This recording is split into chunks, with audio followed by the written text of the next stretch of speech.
Hello friends, இட்லிக்கு ரொம்பவே ஆப்டான தக்காளி குருமா எப்படி பண்ணுறதுன்னு பார்க்கலாமா? அடுப்பில் ஒரு குக்கர் வச்சு எண்ணெய் சேர்த்துருக்கேன். எண்ணெய் நல்லா சூடானதுமே சோம்பு, கரம் மசாலெல்லாம் தாளிச்சிக்கலாம். ஒரு பெரிய சைஸ் வெங்காயத்தை சின்ன சின்ன பீஸாக கட் பண்ணி சேர்த்துக்கிறேன்.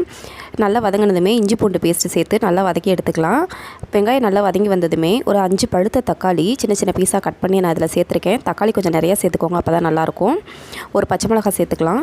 தக்காளி வெங்காயம் நல்லா இந்த அளவுக்கு மசிஞ்சு வந்ததுமே இப்போது 2 டேபிள் ஸ்பூன் அளவுக்கு சாம்பார் பவுடர் சேர்த்துக்கிறேன். கூடவே தேவையான அளவுக்கு உப்பும் சேர்த்துக்கலாம்.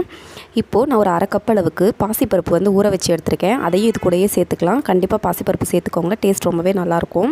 நல்லா ஒரு தடவை கலந்து விட்டுட்டு தேவையான அளவுக்கு தண்ணி சேர்த்து குக்கர் மூடி போட்டு ஒரு 3லேருந்து 4 விசில் வச்சு எடுத்துக்கலாம். இப்போ நல்லாவே வெந்து வந்துருச்சு. இப்போது தேவையான அளவுக்கு தண்ணி சேர்த்து ஒரு 5 நிமிஷம் கொதிக்க வச்சு எடுத்திங்கன்னா சூப்பரான தக்காளி குருமா ரெடி ஆகிடும். இட்லிக்கு இது ரொம்பவே நல்லாயிருக்கும். கண்டிப்பாக ட்ரை பண்ணி பாருங்கள். பிடிச்சிருந்துச்சுன்னா லைக் பண்ணுங்கள், மறக்காமல் சேனலை சப்ஸ்கிரைப் பண்ணுங்கள். தேங்க்யூ.